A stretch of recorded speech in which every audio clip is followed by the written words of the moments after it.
আসসালামু আলাইকুম বন্ধুরা, কেমন আছো? আশা করি তোমরা সকলেই ভালো আছো। তো এগুলোকে তোমরা কি বলো কমেন্ট করে জানাবে বন্ধুরা। এগুলোকে আমরা গুড়ি কচু বলি। আর দেখো, গুড়ি কচু রেসিপি আজকে বানাবো। তোমরা বাড়িতে কিন্তু আমার মতো বানিয়ে একবার দেখবে, সবাই চেটেপুটে খাবে, ঠিক আছে? গুড়ি কচু দিয়ে কিন্তু ভাত খাওয়া যাবে, আর কিছু লাগবে না বন্ধুরা। তো দেখো, গুড়ি কচুগুলোকে আমি কিন্তু গোল গোল করে এখানে কেটে রেখেছি। আর চিংড়ি মাছ, তো চিংড়ি মাছটা আমি কিন্তু ভাজিনি, এটা নুন হলুদ দিয়ে আমি সিদ্ধ করে রেখেছি।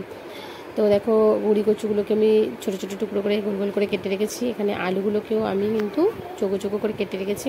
আর আলুগুলো কিন্তু আমি বেশি বড় করেও কাটিনি আর ছোটো ছোটোও করে কাটিনি, মাঝারি সাইজের একটা আলুগুলোকে পিস করেছি। তো দেখো, এখানে আমি সব ধুয়ে গুছিয়ে রেখেছি।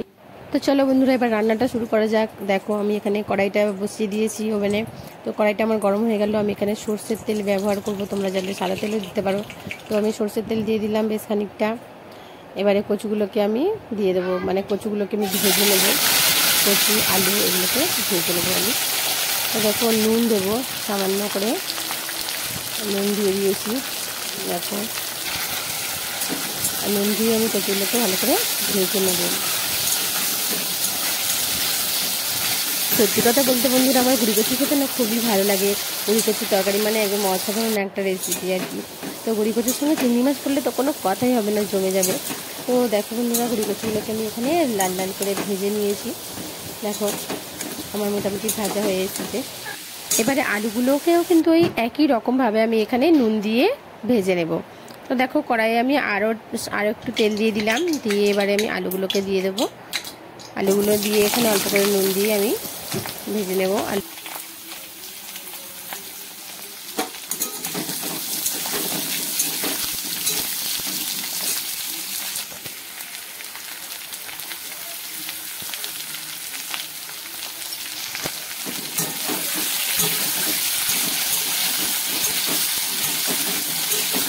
আলুগুলো আমার দেখো এখানে মোটামুটি ভাজা হয়ে এসছে। দেখো, লাল লাল মতো হয়ে গেছে। এবারে আমি নামিয়ে নেব আলুগুলো।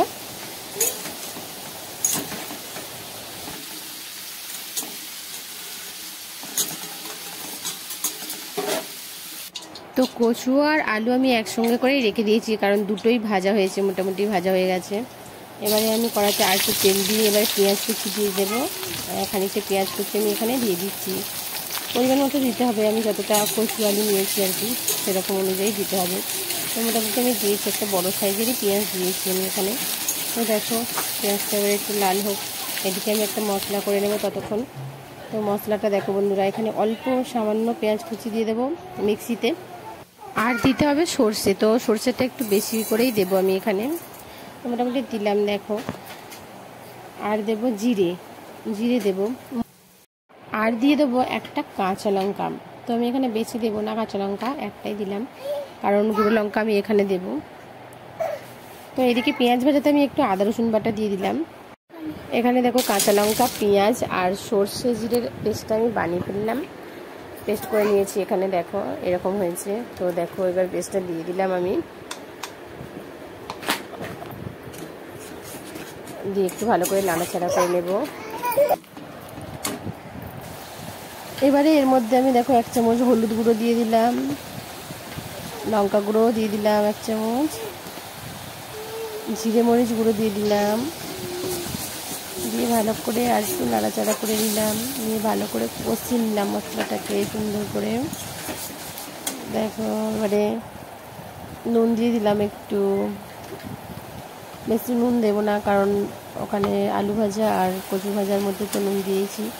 তো আমি চিংড়ি মাছটাও দিয়ে দিলাম, দিয়ে ভালো করে মশলাটাকে আর চিংড়ি মাছটাকে একসঙ্গে ভালো করে কষিয়ে নিতে হবে।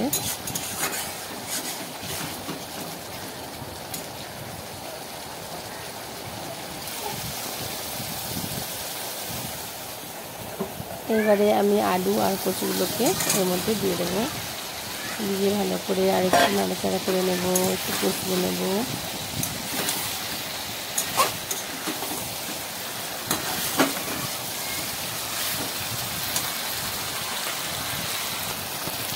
এবার একটু পানি দিয়ে দেবো, পানি বেশি দেবো না, অল্প করেই দেবো, কারণ আমার আলু আর কচুটা মোটামুটি সিদ্ধ হয়েই আছে।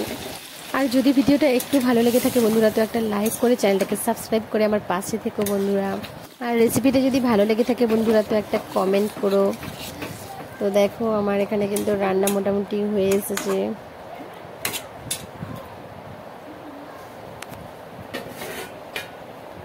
তো 2-3 মিনিট আমি এখানে ঢাকনা দিয়ে একটু রেখে দেবো, কারণ পানিটা একটু শুকিয়ে যাবে। গেলে একদম শুকনো শুকনো হলে তবে কিন্তু ভালো লাগবে। কচুর তরকারি একটু শুকনো শুকনোই ভালো লাগে।